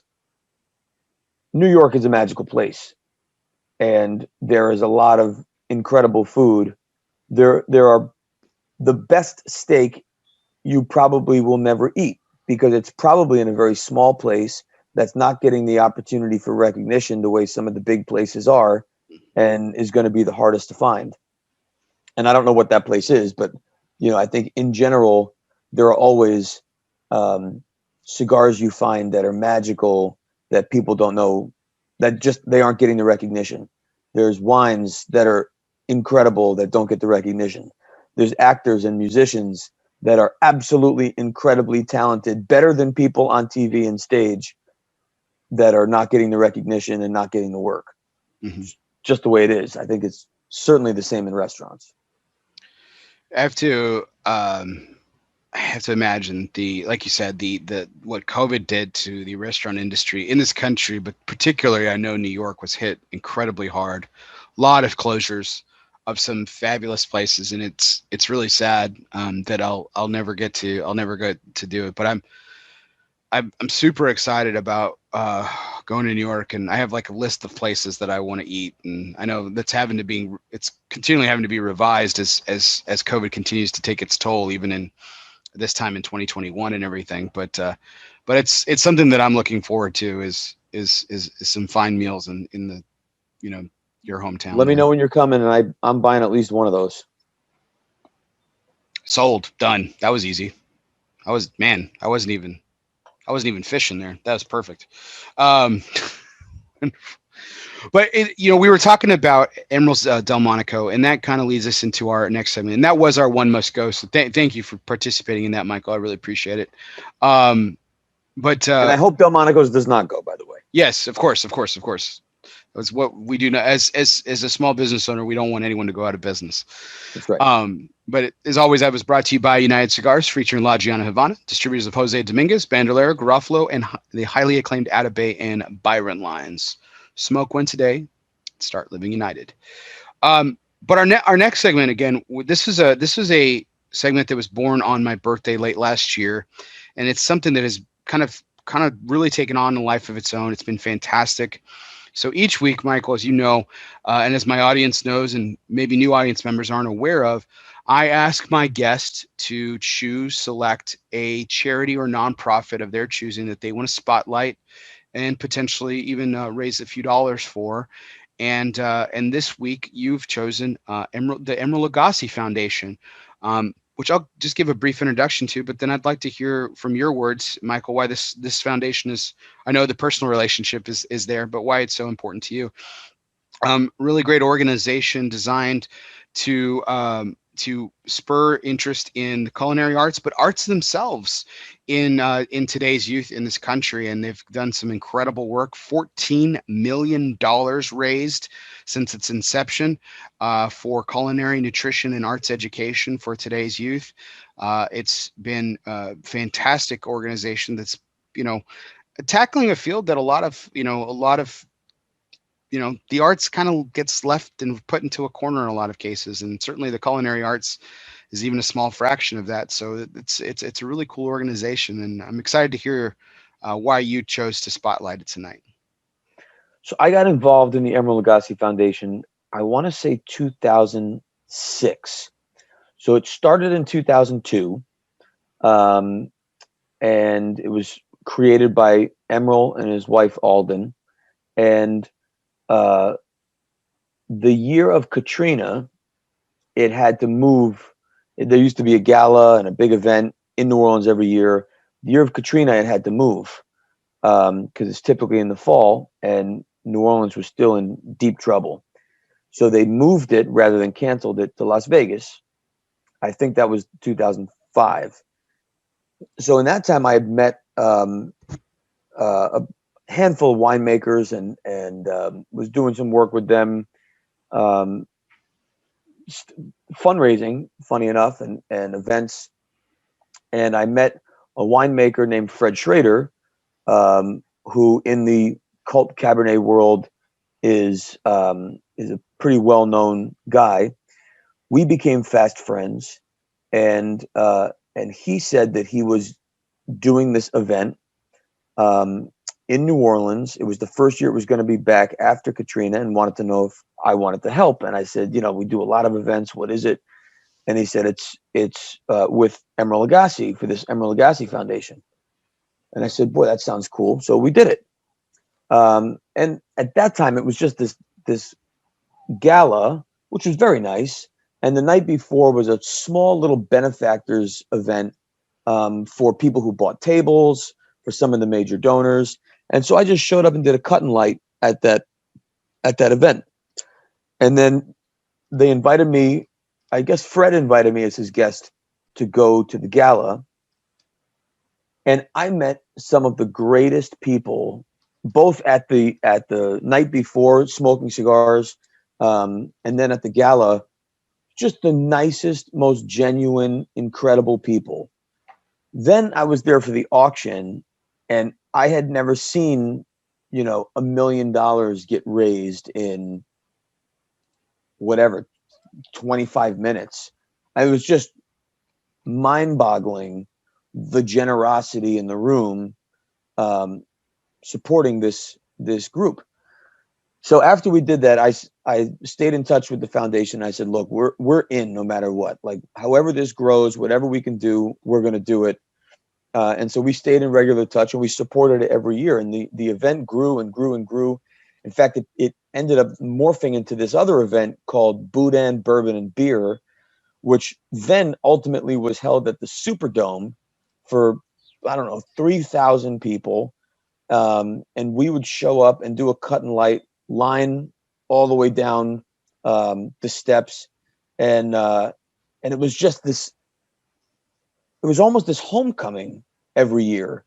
And what I found, sort of exposed to first through Emeril's organization, and now as I've been involved in other organizations, there is this incredible camaraderie and community within philanthropy. And let's face it, these are fun events. Who are generous with their time and generous with their money and generous with their hearts, all looking to raise money for a good cause by eating and drinking and donating and bidding. And that's what these guys were doing. And, I was able to, over the years, visit some of the facilities that the Emeril Lagasse Foundation supports. One specifically that was using culinary arts within this home for special needs. And they were learning these real life skills. Everything for that lunch was prepared and served by people who lived in this home. They've done everything from youth, at-risk youth, to homeless adults, and even now in COVID, they've taken some of their resources and have put them back into the community to help small businesses. But it's really the overall community that's involved and supports the Emeril Lagasse Foundation is an incredible group of people, and the return on their investment of time and money, when you look at the lives impacted and the results of the Emeril Lagasse Foundation's support on people's lives, it's measurable and it's dramatic, and it's a very, very special organization with very special people. I'm on their advisory council, and it's something that is deserving of more awareness for what they do, and more support. So I thought that was a perfect opportunity, and timely, given that we were just celebrating at Emeril's a week ago. Yeah. No, I thought that was perfectly timely. And for those interested, I placed a link. There's a link attached to the advertisement earlier today on my Facebook page. You can hit that donate button. What's really great about Facebook donations is 100% of the proceeds. It's not like GoFundMe. 100% of the proceeds go to the charity of choice, which is fantastic. And you can donate as this few as just $1 or so, and it all goes towards the organization, which is fantastic. If you're interested directly donating, I placed that link inside the chat. Emeril.org, nice and easy. Yeah, Emeril.org.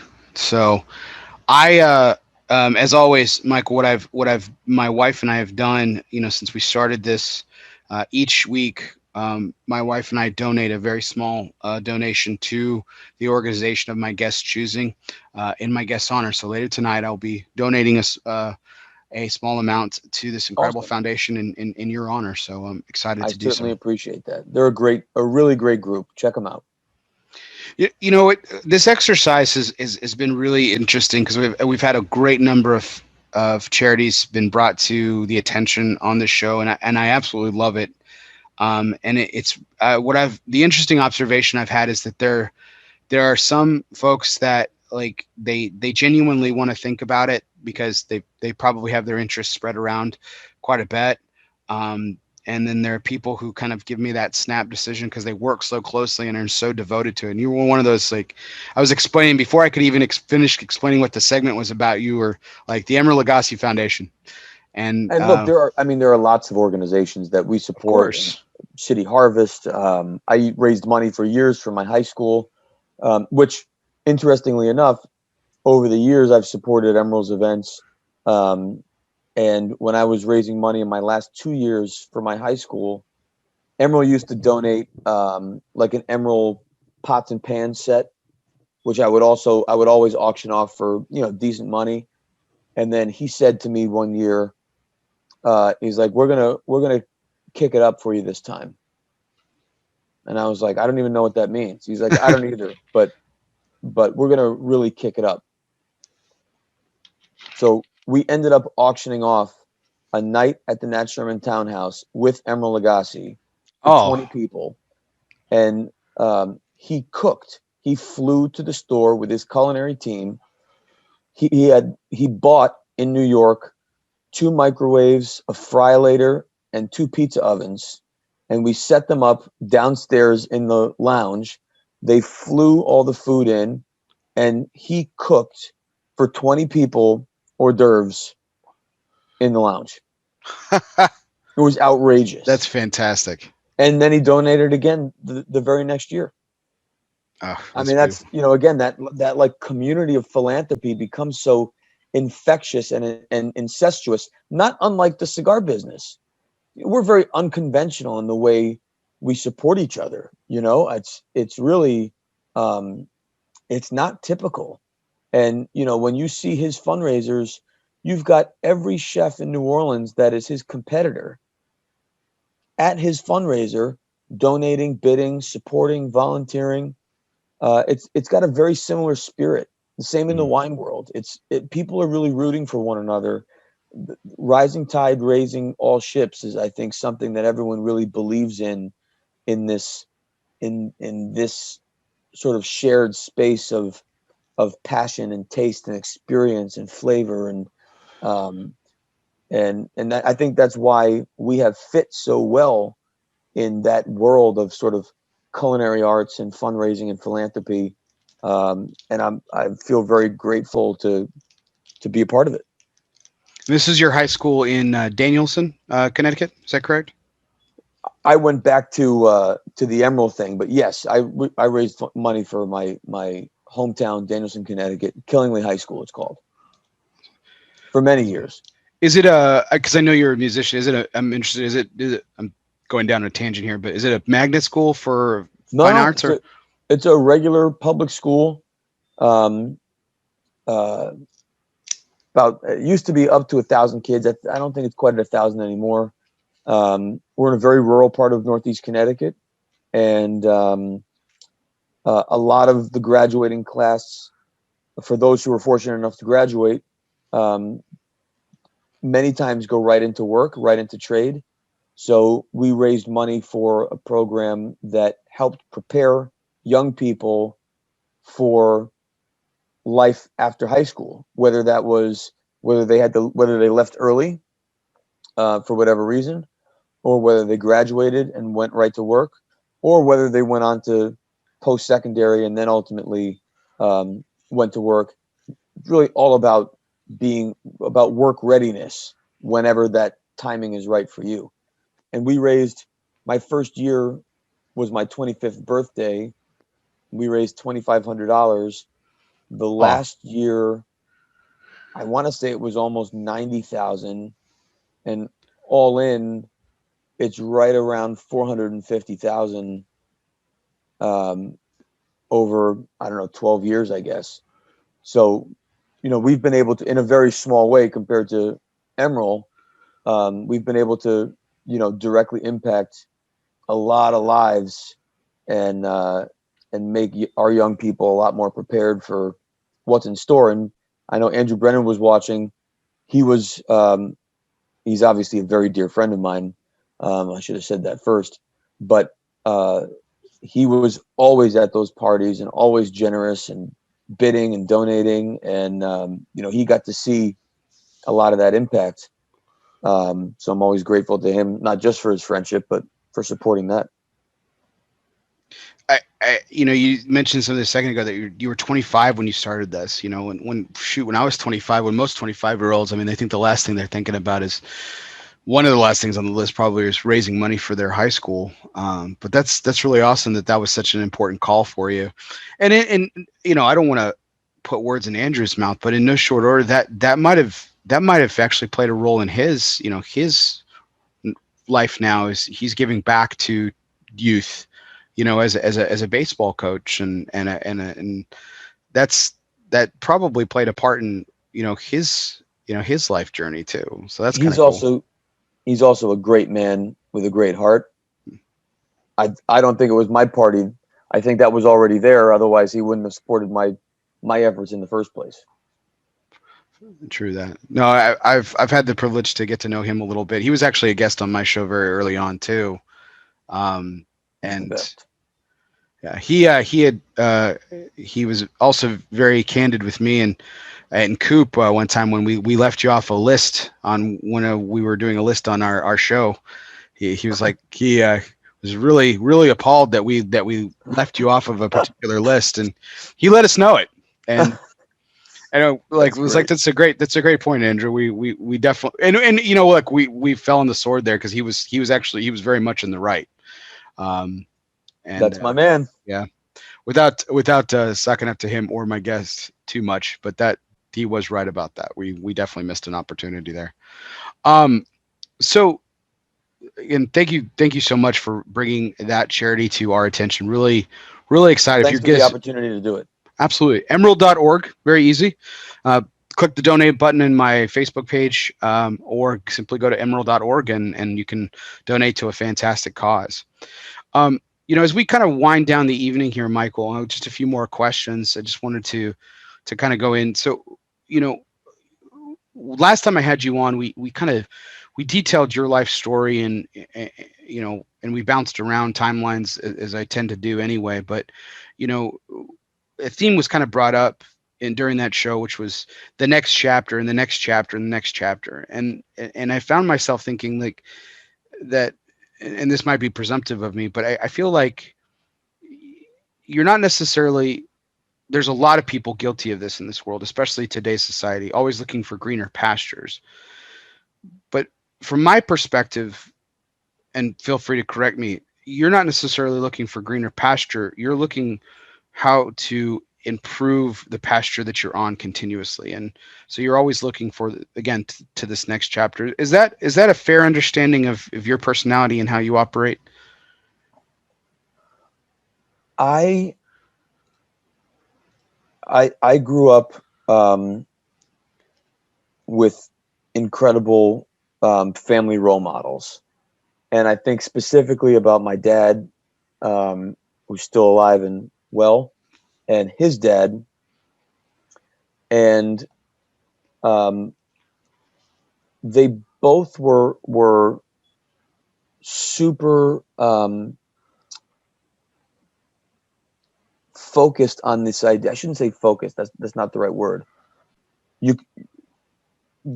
Gratitude is something that they led with in their life.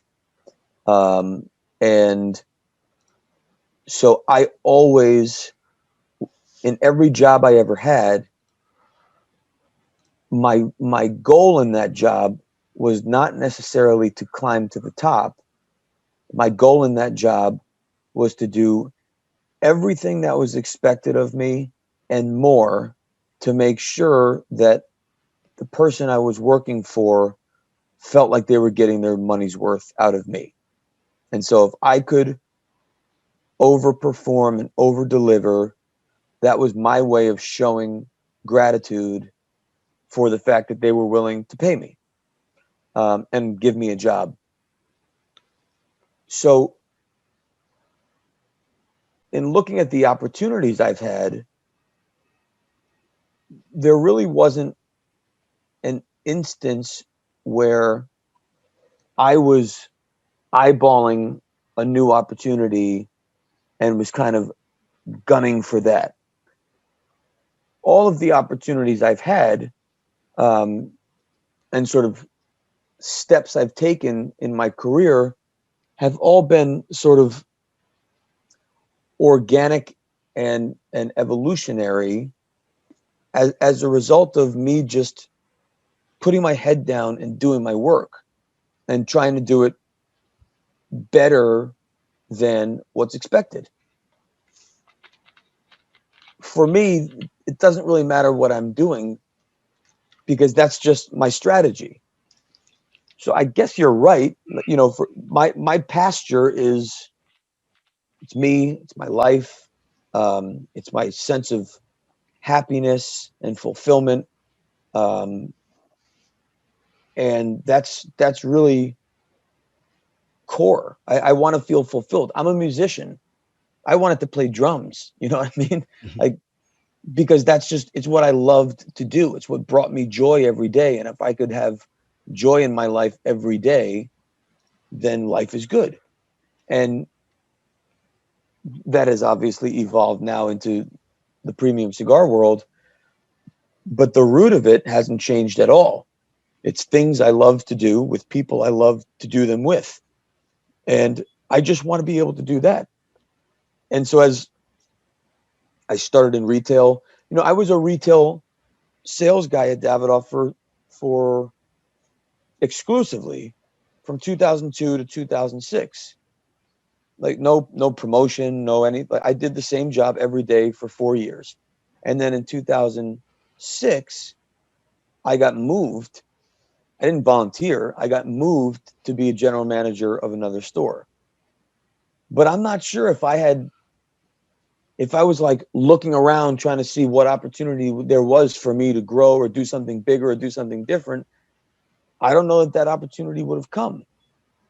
I'm just not convinced, because if I was spending all that time looking at all the other opportunities, there's no way I would have been able to overperform on my responsibilities in the role that I had.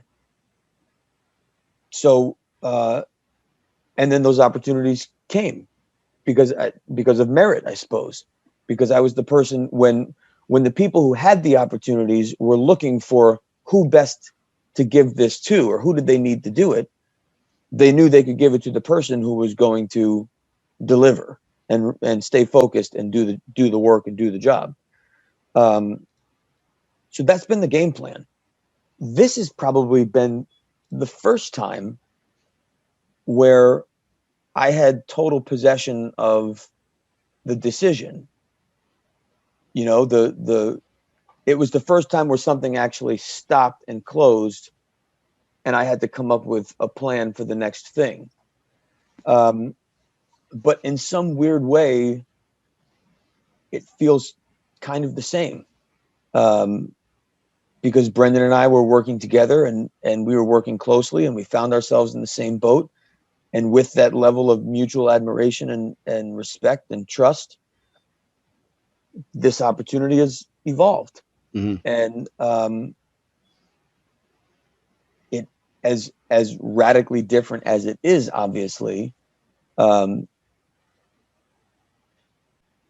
don't know. It feels a lot the same. It really does. Minus the fact that, you know, we're no longer giving gratitude to someone for giving us a job. Now we're giving gratitude to our wives for allowing us to do this ridiculous idea of starting a cigar business. But my focus is no different, and my ethic is no different. My philosophy is really no different today than it was when I was 16 working in a pharmacy, 18 working in a donut shop. It's all the same. 20 working as a musician. It's just head down and do it the best I possibly can, and then make sure that I express my gratitude, and whether that's to someone paying me as an employer to an employee, or whether that's a customer giving me their money and I'm putting it in the register for a bagel, for a donut, for a cigar, someone buying a ticket, someone buying a CD. It's always been that balance of over performing at my best, whether on stage or behind the register, performing at my best because someone is giving money, and I have to make sure that what they're getting is more than what they're paying for. That's what we're committed to here. I don't think I answered your question at all. I'm sorry, but no, I think you did, and it brings back, it brings back another story that I've learned about you. And when you moved to Nat Sherman, in a lot of ways, from a 30,000-foot view, it may have seemed like either a lateral or maybe even a demotion in some sorts, because you went from managing two stores to essentially managing one. There was a lot more to it than that. But again, from a 30,000-foot view, that's what Patika could see. And I actually used your life story in an example. I have a friend of mine who, and I won't embarrass him by calling him out by name, but I've been long on the record that he is hot from job to job to job, always looking for that greener pasture, always looking for the more the money, the more prestige, the better title, etc. And every time he does it, he always asks my advice on it. And I always tell him, like, well, why are you doing this? Like, that's the motive. Like, why are you doing this? And he always has this different answer. But what it boils down to is the fact that he's chasing that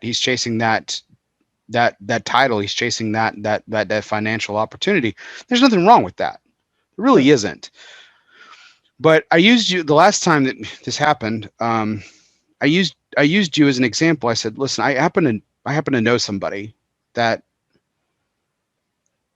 built something incredible because he took a risk and he took an opportunity that, on surface level, from a 30,000-foot view, may have looked like even a demotion, or the very best of, a lateral move to manage a family business and carry on a legacy and a torch that had been burning for 80 plus years at the time. And I, at the end of the conversation, I said, you have to ask yourself, what are you really chasing? And when you get to what you're actually wanting, if you can answer that question, if you actually get it, are you ultimately going to be satisfied? I'm not talking about happiness. That's a little bit more of a philosophical discussion, but are you really satisfied with what you achieved? And I really can't answer for him if your story actually triggered something inside of him or not. But what I will say for myself personally is that, and for those listening, I think your story does paint that perspective that, the next pasture isn't always greener necessarily, but the opportunities that you have now can open up doors that you didn't even know were there or were even possible.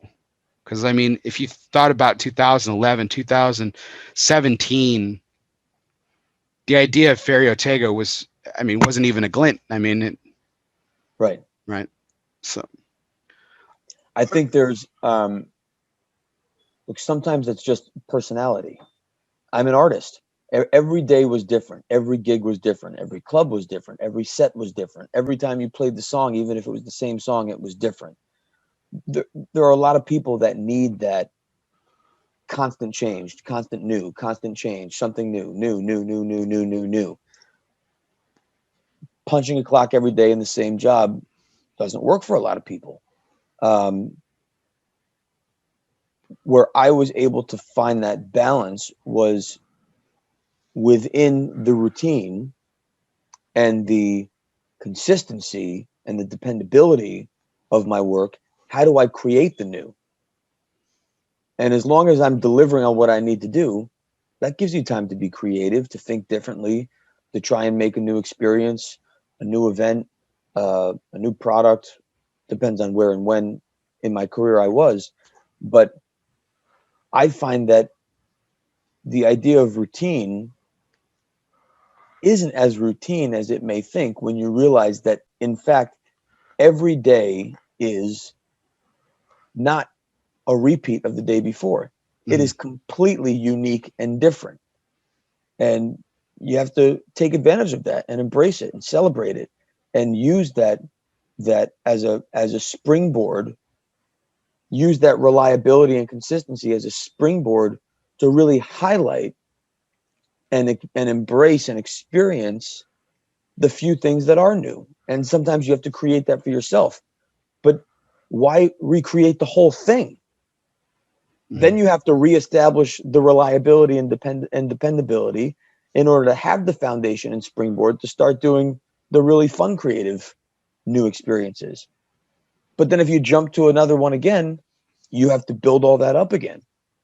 And that just wasn't for me. And it's not that there weren't opportunities to jump, because there were.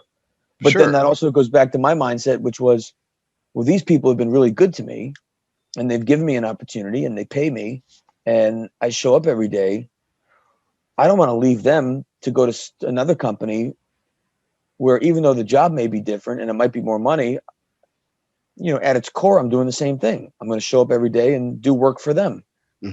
Is it so much more that I'm going to turn my back on the people that have been good to me? Is it really so much more? Maybe not. Maybe eventually it could be if I just keep springboarding, but I'd much rather be fiercely loyal and overperform, and then be hopefully more valuable than being temporary to a whole lot of different people. Absolutely. Michael, this is my last question before our curveball segment to conclude the evening. Last time we chatted, we kind of went down memory lane a little bit with your name and its evolution through time, right? If you said that, if someone referred to you as Herc, you knew that was somebody from college, because that's at Berkeley College or Ashton, and that was that. One person called you a name that I won't repeat, just in case if you said it out of a whim, you didn't want me necessarily to repeat it. But but when you came to Davidoff, you became Michael. In high school, you were always Mike. You were just Mike. And so, and so since Davidoff and into Nat Sherman, we know you as Michael. And I don't know if I could ever call you Mike. That would just be weird. But as we're on the sunrise of this beautiful new project that you and Brendan put together in Ferio Tego, will Michael just continue, or will Michael look differently to the Michael that we knew from Nat Sherman? I actually had this exact conversation, and I may be talking, exposing confidences, but I'll just tell my part of it, with Matt Booth. And Matt and I are incredibly dear friends. And I think, outside looking in, we are probably a unlikely pair to be as close as we are. And I said exactly this question to him, because I said, I feel like I have evolved as my career has evolved. And so they've been unique moments where I've kind of been able to do a little reset. And I said to him, I'm really struggling with Ferio Tego. Do I need to do that? And his comment to me was, you've kind of already done it. Like, it was already starting before you knew it was starting. And so you just need to just stop thinking about it and just be you. Just do what feels right, because now you're not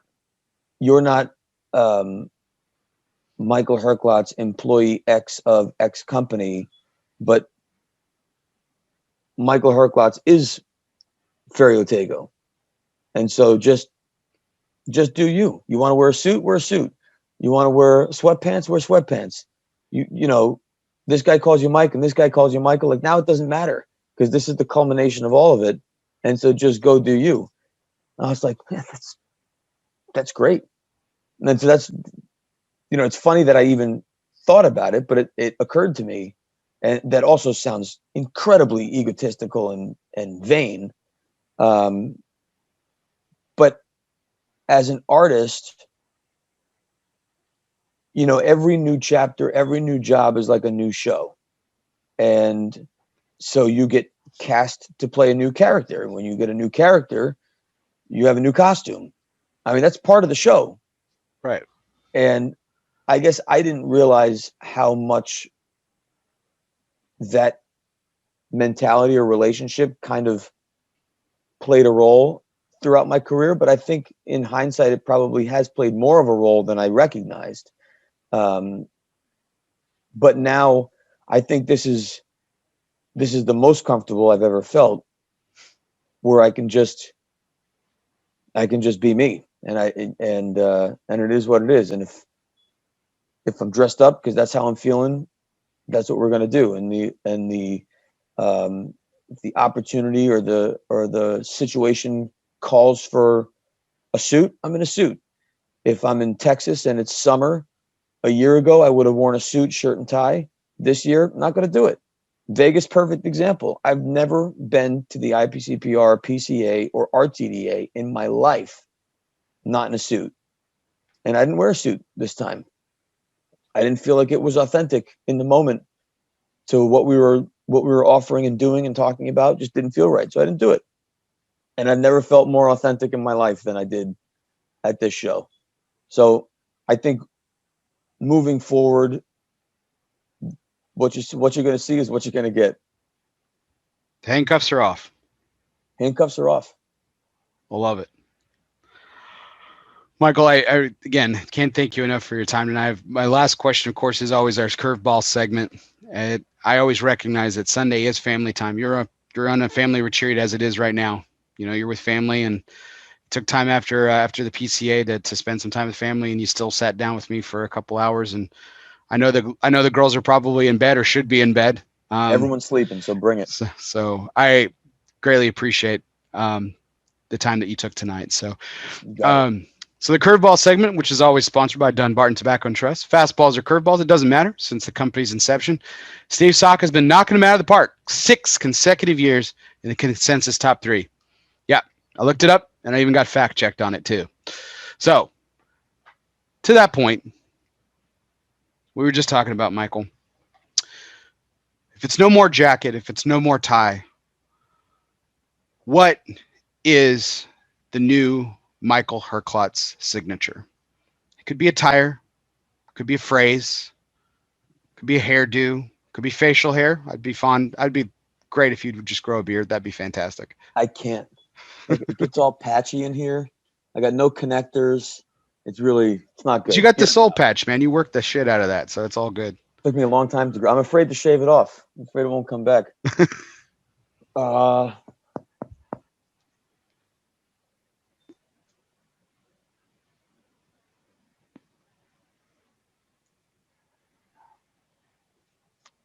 You said before this idea that I'm candid, and that I'm as candid as I can be. Sometimes I can't be.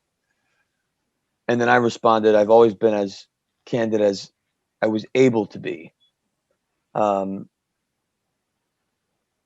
now I really hope that the new me